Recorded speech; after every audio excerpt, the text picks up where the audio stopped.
Hello guys, my name is Samson and this is Chemistry with Samson. In this lesson, we are going to consider another concept of acid and bases known as the Brønsted-Lowry's concept of acid and bases. In our previous lesson, we did discuss the Arrhenius concept of acid and bases, as we made reference to an acid being a substance that can yield or produce excess hydrogen ions or H plus ions once in an aqueous solution, and a base being a substance that can yield or also produce excess hydroxyl or hydroxide ions once in aqueous solution. In this lesson, we are going to consider again another perspective of acid and bases that is coming from Brønsted and Lowry. So in this lesson, we are going to discuss Brønsted-Lowry's acids and then bases. Let's get into it. Now, according to Brønsted and Lowry, an acid is simply a proton donor. According to Brønsted and Lowry, an acid is simply a proton donor. So an acid here is simply a proton donor. The proton in this context is the H plus. So an acid is an H plus donor. That is according to Brønsted and Lowry.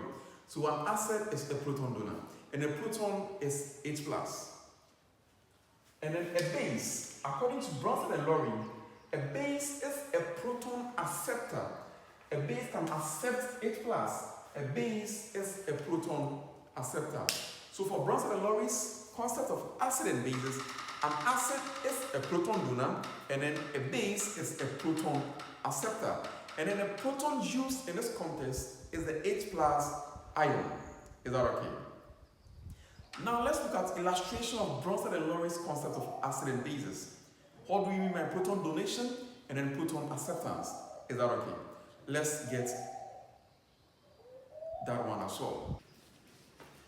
Now let's consider the illustration of Brønsted and Lowry's acid and then base in terms of the proton donation being an acid and then a proton acceptor being a base. Please don't forget that I said the proton in this context is the H plus. So simply an acid is an H plus donor, and then a base is H plus acceptor. Is that okay? So now let's consider these three equations on the board. We use these reversible equations to illustrate the concept of Brønsted and Lowry's acid and bases. Is that okay?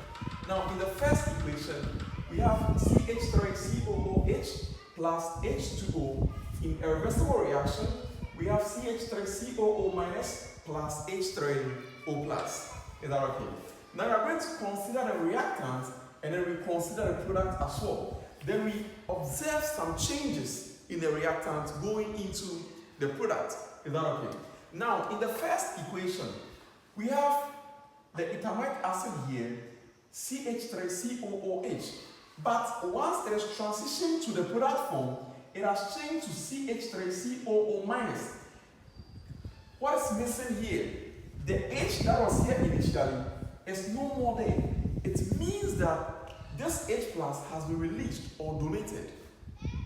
Is that okay? Now let's look at the next second reactant. Our second reactant here is H2O. Now once we move on to the product side, we could see that there is an increase in the number of H. Here it was only 2, but now it is what? It is 3. Is that okay? It means that there is an addition or an acceptance of a certain H plus there that is increasing the number of what? Hydrogen atoms in that molecule. Is that okay? So this changing to this form, meaning that the H plus here is missing. So it has been donated. Is that okay? And then this accepting the H plus from this side to increase its number of hydrogen means that there is a proton acceptance over there. Is that okay? So we can simply say that the CH3COOH is donating H plus. And once it is donating H plus, it becomes what we call the Brønsted-Lowry acid. So we are going to use BL, that is Brønsted-Lowry. and then we write our acid. So this one here becomes our Brønsted-Lowry acid because it has donated one H plus. Is that okay?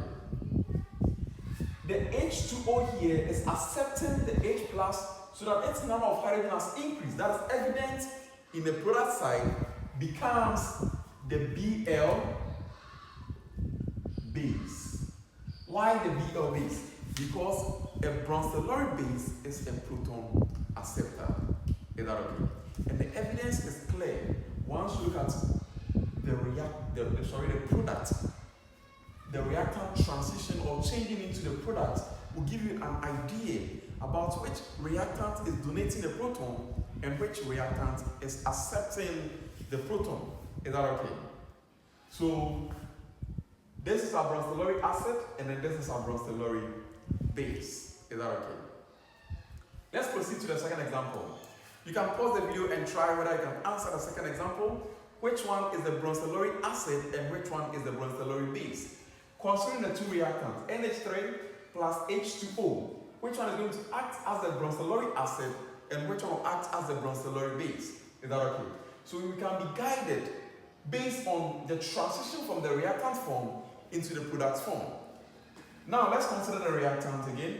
So we have NH3 and then H2O.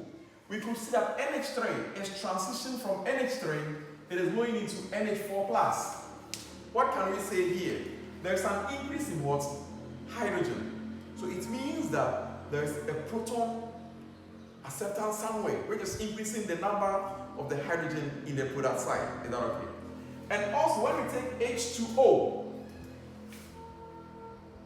in H2O here, we could see that it has transitioned into OH minus in the product side. The transition has been from H2O to OH minus in the product side. So what is happening over here? It means that one proton is lost here or has been donated. That's why the number of hydrogen has decreased to only one. Is that okay? So the product will always give us an idea for us to be able to identify the Brønsted-Lowry acid and then the base from the reactant in the equilibrium reaction. Is that okay? Again, based on this ideology, which one becomes the Brønsted-Lowry acid and which one becomes the Brønsted-Lowry base? So we can see that NH3 is changing from NH3 to NH4 plus. So it means there is what? A proton acceptance. So this one here becomes what we call our Brønsted-Lowry base. So this is our Bl base. Why? Because a Bl base is a proton acceptor. And the evidence is that once a proton is accepted, the number of hydrogen increases. Is that okay? And then H2O becomes our Bl acid. Why? Our Bl acid is a proton donor. And once the proton is donated, the number of hydrogen decreases. Is that okay?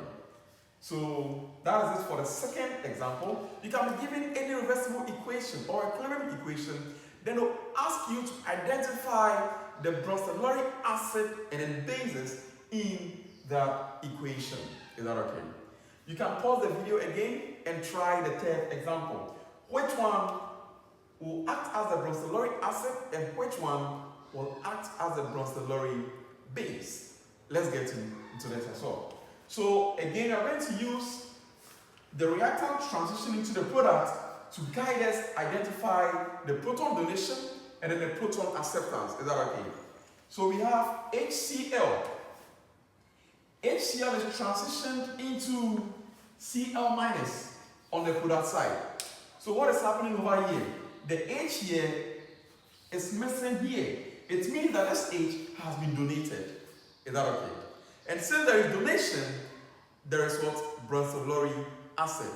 So this one here becomes our Bl acid. Now let's go to the second reactant, H2O. H2O is also transitioned from H2O to H3O plus. So what is happening over here? From H2O to H3O plus, there's been an increase in the number of what? Hydrogen. Meaning that there is a proton acceptance here. That's why the number of hydrogen has increased to this form in the product side. Is that okay? So therefore, H2O is going to act as a what? A Bl base. Because a Bl base is a proton acceptor. That is Brønsted-Lowry's acid and base concept. The acid is simply H plus donor, and then the base is simply H plus acceptor. But we use the reversible reactions or the equilibrium reactions to enable us to predict the proton donation and then the proton acceptance. And then always, we can use the reactant transition to the product to identify the proton donation and then the proton acceptance. Whenever a reactant donates a proton, its corresponding product, there is going to be a reduction in the number of hydrogen atoms compared to the reactant. And whenever a Brønsted-Lowry base accepts a proton, there's going to be an increase in its number of hydrogen atoms compared to its equivalent reactant. Is that okay? That is all about Brønsted-Lowry's concept of acid and bases. And based on this, we are also going to talk about conjugate pairs.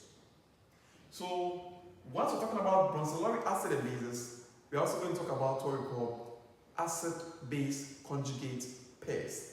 Let's discuss that one as well.